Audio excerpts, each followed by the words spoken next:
والجماعت د تېرو 15 کلونو دا طریقه ده چې موږ د میلاد شریف خوشحالي جلوس یې وباسو، خیرات هم کړو، صدقه هم کړو، د غریب خیال هم پکې ساتو، خو موږ اصل میلاد دې ته یو چې داسې د 200 کسانو مجمع جوړه شي، علماء کرامو ته شروع شي، څه خبرې اترې قال الله قال رسول ورته ووایي، موږ میلاد داسې مناوو، نور یې که څوک په هر شکل مناوئ، خو چې د حضور علیه السلام په راتلو څوک خوشحاله هغه زموږ د سر تاج دی چې څوک په هره طریقه باندې خوشحالي کا ټیک ده، خو موږ دا خوشحالي ولې مناوو په دې طریقه باندې؟ حالانکه خوشحالي خو ډېرې طریقې دي، د خوشحالۍ یا خپله طریقه حضور علیه السلام مبارک وښوده چې زه پیر په ورځ روژه نه څښم، ځکه چې په دې ورځ باندې فيه ولدت وفيه انزل علي وحي، په دې ورځ زه پیدا شوی یم او وحي مې راباندې نازله شوې ده، ځکه زه په دې ورځ باندې روژه نه څښم. هغوی د روژې خوشحالي مناوئ د روژې په شکل کې، خو موږ د دغسې خوشحالي ولې مناوو؟ ما خبرې ته متوجه یې که نه؟ داسې خوشحالي ولې مناوو؟ یو خو امام نسائی یو حدیث هغه درته بیانومه، دویم دغسې خوشحالۍ کې مقصد د زمونږ څه دی چې کله په حجره کې، کله په مسجد کې، کله په بازار کې، کله په سکول کې، کله کالج کې 50 کسه 100 کسه کښېنم او کښېنئ او زمونږ علماو ته غوږ ونیسئ. څنګه؟ دغه یو خاص مقصد دی، تاسو ته هم ټولو ته یم چې که خوشحالي مناوئ، هر قسم یې مناوئ، مناو یې کړئ، خو داسې خوشحالي ځکه مناو کړئ چې سبا له تېر نه وځئ، ورانه لار باندې سر نشي. داسې خوشحالي ځکه مناو کړئ چې په داسې ناستو کې به تاسو ته خلک رسول الله یادوي، علما به شروعي او حضور پاک صفت به درته کا، د هغه شان به درته بیانوي، د هغه مقام او مرتبه درته بیانوي. کار چې وران دی همدغو مجالسو نه وران دی، همدغو ناستو نه وران دی، همدغو منبرونو نه وران دی، همدغو ترجمو او تفسیرونو نه وران دی چې یو سړی هغه کتاب چې رسول الله باندې 23 کاله کې نازل شوی ټول قرآن ختم کا او د موږ پیغمبر نوم پکې وانخلي، یو سړی ټول کال د جمعې خطبه ووایي او د رسول الله یو معجزه پکې بیان نه کا، یو سړي ته 300 مجمع ناست دی، یو د علم یا د حسن صفت ته رسول الله ونه کا، دا سړی چې مجمعې نه وځي دا بیا رسول الله سره مینه نشي کړی، دا د حضور مبارک صفت نشي کړی. صفت به هغه څوک چې محفل له راشي او علما ورته وایي چې د زما پیغمبر علم داسې و، د زما پیغمبر شان داسې و، د زما پیغمبر حسن داسې و، د زما د پیغمبر خاندان دا حال و، د زما د پیغمبر اولاد دا حال و. دا خبرې چې بیان شي دې ځای نه اوچت شي، ته به رسول الله یادوي او هغو چې 20 کاله د قرآن په تفسیر کې یې تېر کړي دي، چا د خاطره چې قرآن دی او کعبه ده، زمزم دی، او چا د خاطره چې موږ خدای پېژندلی هغه رسول الله خلک نه یادوي، خود به خود د هغوی ذهن کې حضور علیه السلام بیا لاندې راوړي وکړي. نعره تکبیر، نعره تکبیر، نعره رساله، نعره رساله، یا رسول الله، نعره ختم نبوت. ملګرو داسې میلاد وکړئ چې حضور پاک پکې وپېژنئ. حضور علیه السلام خلک نه پېژني، میلاد بې څه وکړه؟ چا ته دا پته نشته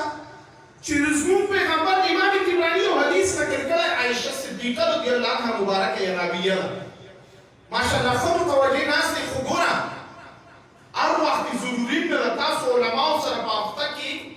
1 ګنټه ناسته د جمعې خطبه یا نیمه ګنټه، دا باقي غونډه هفته تاسو په بازار کې، تاسو په منډیۍ کې، تاسو په بل ځای کې پکار دا ده چې څه شی زده کړئ او ها لږ زړور شئ، دومره زړور شئ د رسول الله صلی الله علیه وسلم امتیان یې شپ مه کړئ، ښکاره ووایئ چې شفتالو دی او ښکاره شفتالو څه شی؟ ښکاره ووایئ چې د زموږ پیغمبر صرف خدای نه دی، د خدای نه وړاندې هر شی. داسې عقیده او داسې سوچ جوړ کړئ. امام طبراني معجم الکبیر کې حدیث مبارک نقل کړی، عایشه ابي فرمایي لکه یو پیژنئ چې میلاد نه کړه ته دروازه ووایه چې بحث نه کړو مناظره نه کړو چیغې سره نه وه خو راشه ته چې کوم پیغمبر نه په بل طرف روان یې چې زه یې درته وښومه چې دا پیغمبر لایق د مینې دی که نه دی دا پیغمبر لایق د دې دی که نه چې میلاد یې وشي ته لږ راشه زما پیغمبر خو لږ وپېژنه که نه لږ خو یې واوره که نه عایشه به یې فرمایي حضور علیه الصلاة والسلام مبارک فرمایي ما له جبریل امین راغی څوک راغی جبریل امین راغی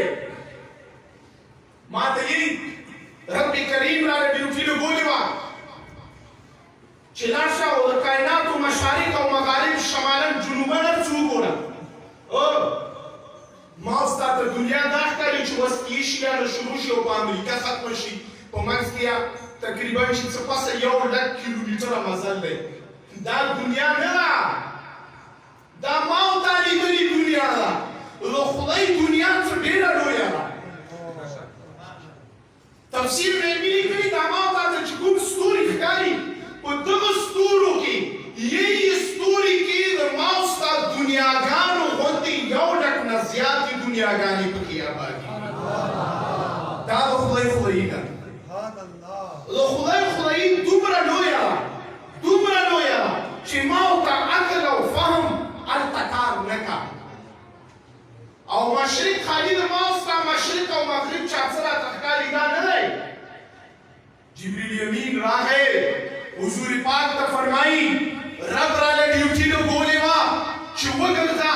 مشرق هم چاڼ کړه مغرب هم وګوره شمال هم وګوره جنوب هم وګوره ځمکې نه لاندې هم لاړ شه ځمکه هم وګوره اسمانونو نه هم لاړ شه اسمان نه بر هم لاړ شه جنتونه هم وګوره دا منځ کې هر څه وګوره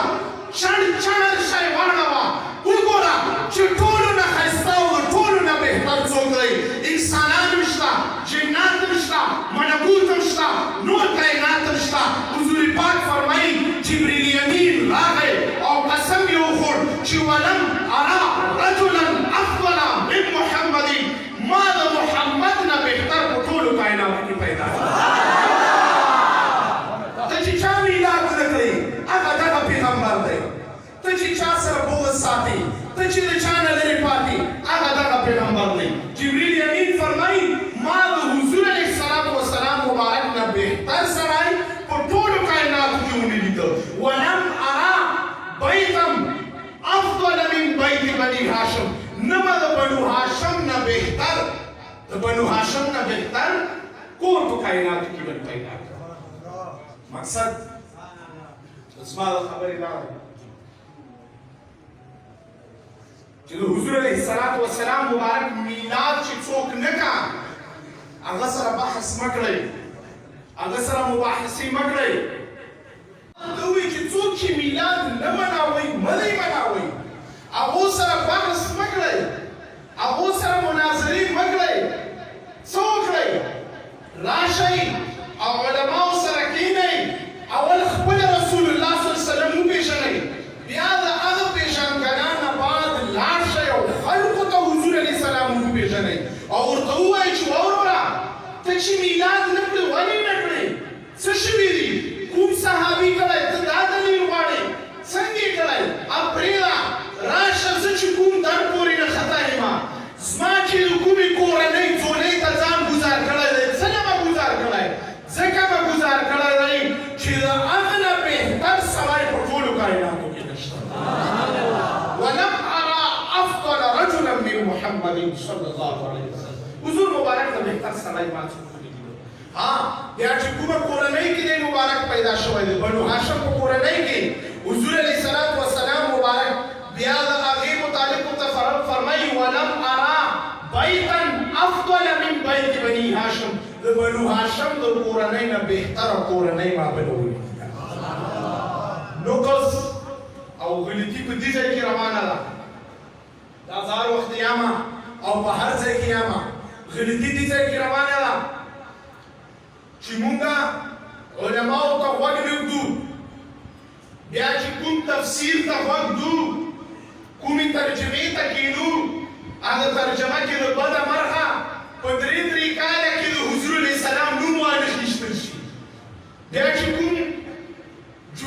کینو په هغه جمعه کې دا منبر دا خو موږ له رسول الله راکړی دی دا منبر رسول دا منبر ګورنر نه دی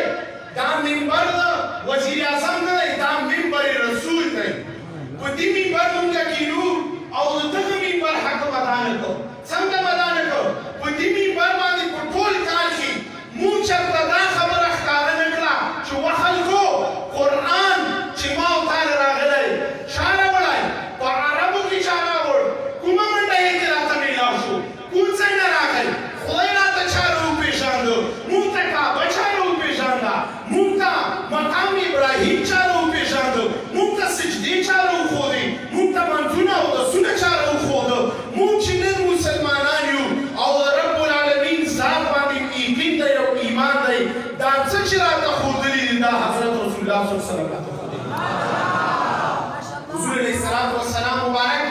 لږ یې خپله وپېژنئ او د خپلې پېژندګنا نه بعد بیا د حضور علیه السلام مبارک داسې پېژندګنا وکړئ چې خلکو ته یې وپېژنئ حضور علیه